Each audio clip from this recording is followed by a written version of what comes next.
ଥିବେ ଆପଣମାନଙ୍କ ଅନୁରୋଧରେ ମନେ ମନେ ବେଳେ ବେଳେ ପ୍ରଶ୍ନ ଆସେ, ଅନେକ କଥା ଆସେ ଯେ ଅବକାଶ ଜଳ କ'ଣ? ବା ଇଏ ତ ଫୁଲ ଆମେ ଦେଖିଲେଣି, କେଡ଼େ ସୁନ୍ଦର ସୁନ୍ଦର ଫୁଲ, ଅତି କୋମଳ ପୁଷ୍ପ, କଢ଼ ସେପଟେ ରହିଛି। କେଉଁଠି ଫୁଲ ସବୁ କେତେ ସୁନ୍ଦରିଆ ଫୁଲ ହେଇଛି। ହଁ ବା ବା, ପତ୍ର ଫୁଲ ଗଛରେ ରହି କେତେ ସୁନ୍ଦର ଲାଗୁଛି ଦେଖିଲେ। ଛୋଟିଆ ଛୋଟିଆ ଟଗର ଫୁଲ ଗୁଡ଼ିକ, ଆହୁରି ତା ଦେହରେ କେତେ ପ୍ରକାର କି ଫୁଲ ସବୁ, ଇଏ ରଙ୍ଗଣୀ, ଇଏ ସବୁ ମନ୍ଦିର ଚାରିପାର୍ଶ୍ୱରେ ଲାଗିଛି। ତେବେ ବେଳେ ବେଳେ ଆମମାନଙ୍କ ମନରେ ଗୋଟିଏ ଗୋଟିଏ ପ୍ରଶ୍ନ ଆସିଥାଏ ଯେ ଅବକାଶ ଜଳ କ'ଣ? ପ୍ରଥମ କଥା ତ ଜାଣିବା ଦରକାର ଯେ ଅବକାଶ, ମହାପ୍ରଭୁ ବର୍ତ୍ତମାନ ଅବକାଶ ବେଶରେ ବସିଛନ୍ତି। ଅର୍ଥ କ'ଣ ନା, ମହାପ୍ରଭୁ ମଙ୍ଗଳ ଆଳତି ପରେ ମହାପ୍ରଭୁଙ୍କର ଦନ୍ତମାର୍ଜନ ଏବଂ ସ୍ନାନାଦି ବିଧିକୁ କ'ଣ କୁହାଯାଏ ନା ଅବକାଶ କୁହାଯାଏ। ତେଣୁ ଏଇ ଯେଉଁ ଅବକାଶ ନୀତି ପାଇଁ ବିଶେଷ ଭାବରେ 14ଟି ସାମଗ୍ରୀ ଆବଶ୍ୟକ ପଡ଼େ। ତା ଭିତରେ ମୁଖ୍ୟ ସାମଗ୍ରୀଟି କ'ଣ ନା ଜଳ।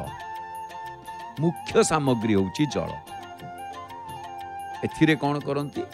ଦନ୍ତ ଧାବନ ଏବଂ ମହାପ୍ରଭୁଙ୍କର ସ୍ନାନାଦି କର୍ମ ହୁଏ। ତେବେ ପ୍ରତ୍ୟେକ ଦିନ ମହାପ୍ରଭୁ ଶ୍ରୀ ଜଗନ୍ନାଥ ଶ୍ରୀମନ୍ଦିରରେ ବିମ୍ବ ସ୍ନାନ କରନ୍ତି।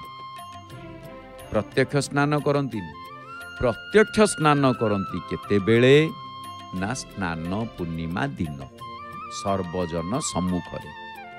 ସେଇଥିପାଇଁ ମହାପ୍ରଭୁଙ୍କର ସ୍ନାନ ଯାତ୍ରା ଦେଖିବା ପାଇଁ ଅନେକ ଭକ୍ତଙ୍କର ସମାଗମ ହେଇଥାଏ। ତାହା ଏକ ସ୍ୱତନ୍ତ୍ର ଯାତ୍ରା, ଆଦ୍ୟ ଯାତ୍ରା। ତେବେ ଏଠି ଏଇ ଯେଉଁ ଜଳ କଥା ଆସିଛି, ଏଥିରେ ସାମଗ୍ରୀ 14 ପ୍ରକାର ସାମଗ୍ରୀ ଅବକାଶ ପାଇଁକି ଆବଶ୍ୟକ ପଡ଼ିଥାଏ। 14 ପ୍ରକାର ସାମଗ୍ରୀ ଆବଶ୍ୟକ ପଡ଼ିବା ଭିତରେ ଯେତେବେଳେ କ'ଣ ହୁଏ ନା, ଶ୍ରୀ ବିଗ୍ରହମାନଙ୍କର ମଙ୍ଗଳ ଆଳତି ଏବଂ ମଇଲମ ସରିକି ତଡ଼ପ ଉତ୍ତରୀୟ ପରିଧାନ କରିବା ପରେ ପାଣିଆ ଆପଟ ଗୋଟେ ଗରା ଜଳ ଆଣିକି ପହଞ୍ଚେଇଥାନ୍ତି। ଗରା ଜଳ, ଜଳ କହିଲେ କ'ଣ? ପାଣି। ଆଚ୍ଛା, ଯୋଉ ଜଳ ଆଣିକି ପହଞ୍ଚେଇଥାନ୍ତି, ସୁଆର ବଡ଼ୁ ସେବକ ସେ ପାଣିକୁ ନେଇକି ବା ଜଳକୁ ନେଇ ଭିତର ପୋଖରିଆରେ କ'ଣ କରନ୍ତି? ତାକୁ ପକେଇକି ଧୋଇଥାନ୍ତି। ଆଉ ଶ୍ରୀମନ୍ଦିର ଭାଷାରେ ତାକୁ କୁହାଯାଏ ଅବକାଶ ପାଇଁ ପାଣି ପଡ଼ିଲା, ଶ୍ରୀମନ୍ଦିର ଭାଷାରେ। ତାପରେ ସୁଆର ବଡ଼ୁ ତିନି ଠାକୁରଙ୍କ ସାମ୍ନାରେ ଅର୍ଥାତ୍ ସିଂହାସନ ତଳେ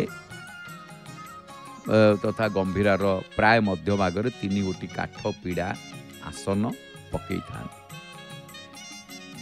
ତେବେ ଏସବୁ ନୀତି ଆପଣମାନେ ତ ପୂର୍ବରୁ ଅବକାଶ କ'ଣରେ ଶୁଣିଥିବେ, ଇଏ ତ ଅବକାଶ କଥା, କିନ୍ତୁ ଗୋଟେ ଜଳ କଥା ଆସେ। ଅବକାଶ ଜଳ କ'ଣ?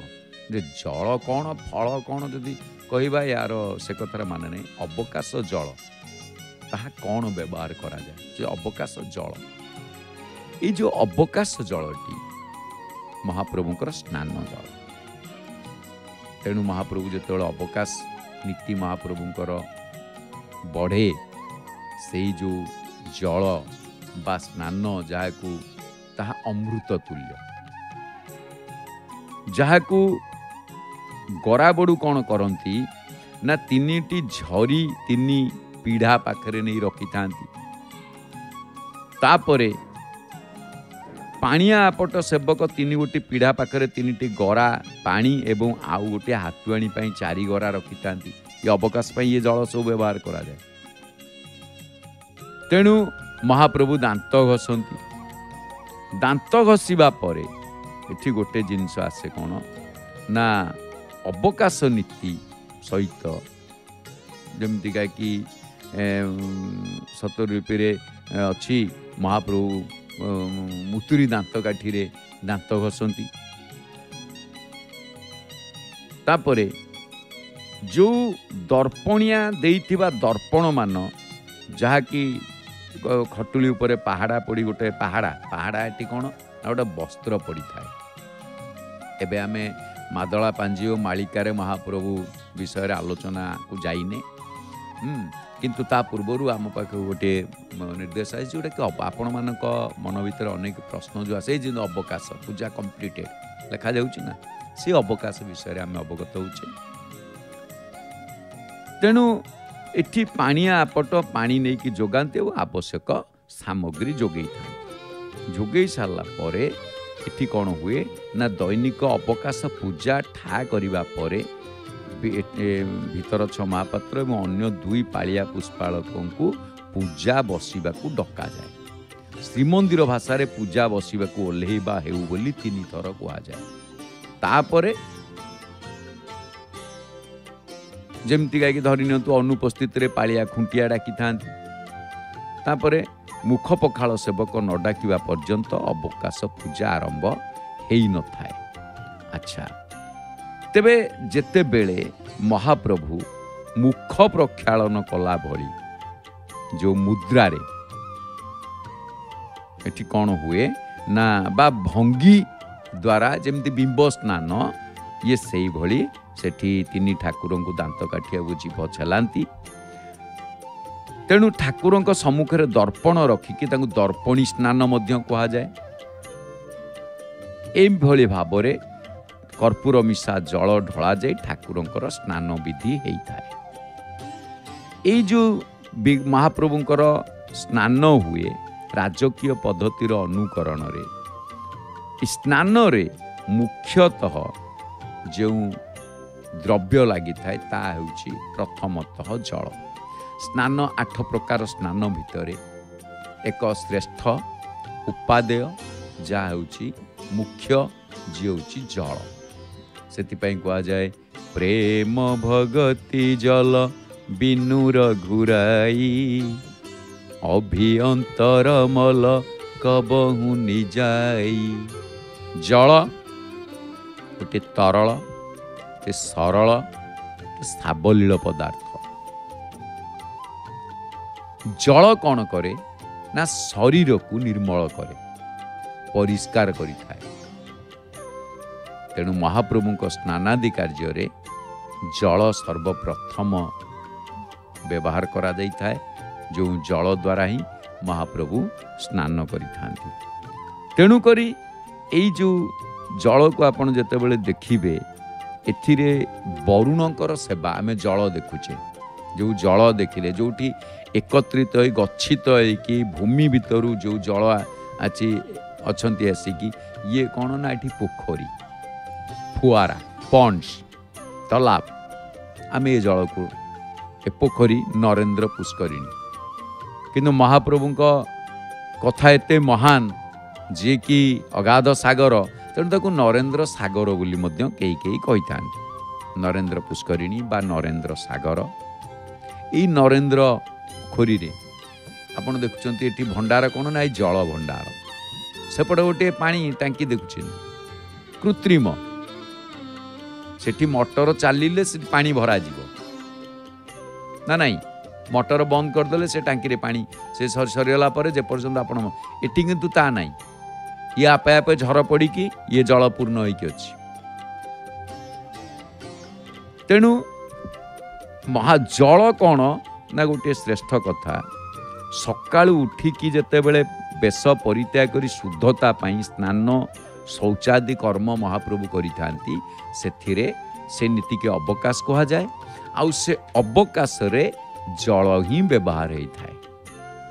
से यार अर्थ कौन आमर अवकाश दिन कहले आम छुट्टी दिन बोली भाबू आज अवकाश दिन महाप्रभुंकर जीवन सारा केतेबेल पई छुट्टी ना आउ सबुदिन छुट्टी केतेबेले छुट्टी ना स्नानादि कर्म केवल से तांको निज पई करुथिबारु जाको कहा जाए यह मोर अवकाश यही समयटी मो पई ये उद्दिष्ट मो निज पई दउछि खाइबा तो भक्त खाइदेले तांको पेट पुरी जाउछि एक कथा मध्य जेमिति के खाद्य को से निज कथा कहि ना यही मो पे अवसर समय बा अवकाश तेणुक स्नानादि कर्म को महाप्रभु भाषा अवकाश कह जाए श्रीमंदिर भाषा तेणु एटी जल तत्व से कौन ना प्रभु को निजस्व निवेदन करें। प्रभु सूर्य चंद्र जमीती महाप्रभु आसिले सूर्यवंश सूर्य खुशी हो गले, चंद्रवंश आसिले तापर चंद्र मन दुख कर रामचंद्र नामकरण करागला, तापर चंद्रवंश आसिले महाप्रभु राति आसिले जहाँकि चंद्रवंश कृष्णचंद्र महाप्रभु आसिले। दुईटी जगार चंद्र रही, चंद्र शीतलर प्रतीक, जल शीतलर प्रतीक। समुद्र जल को समुद्र जल जिते चंद्र को देखती उत्फुल्लित हुअंती, जल निर्मलर प्रतीक। तेणुक एठी महाप्रभुंकर जो दांत घसा ठारू आरंभ करी जो स्नान आदि स्नान पर्यंत जल कर्पूर एवं दधिर आवश्यक पड़ी थाए।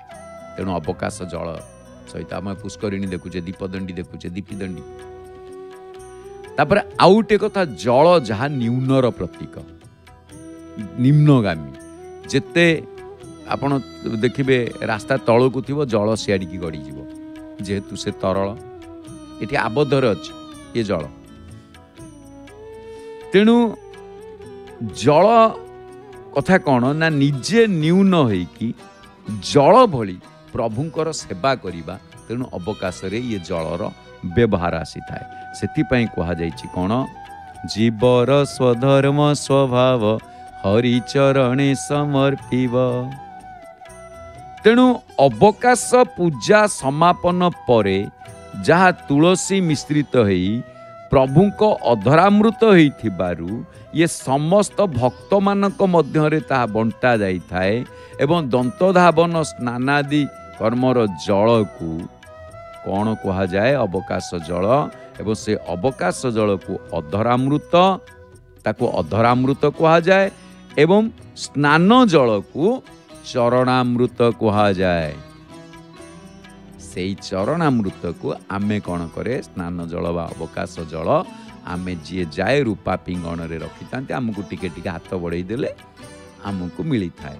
आ जो जल को स्नान मंडप रे आमे नित्य प्रत्यय जे कि प्रति वर्ष स्नान पूर्णिमा दिन आमे महाप्रभुंकर 108 गरा जल रे स्नान करिवार दृश्य आमे देखिता।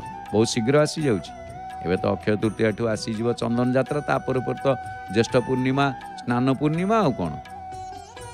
तेबे आमे एठी ए अवकाश जलर कथा को सांग करिबा।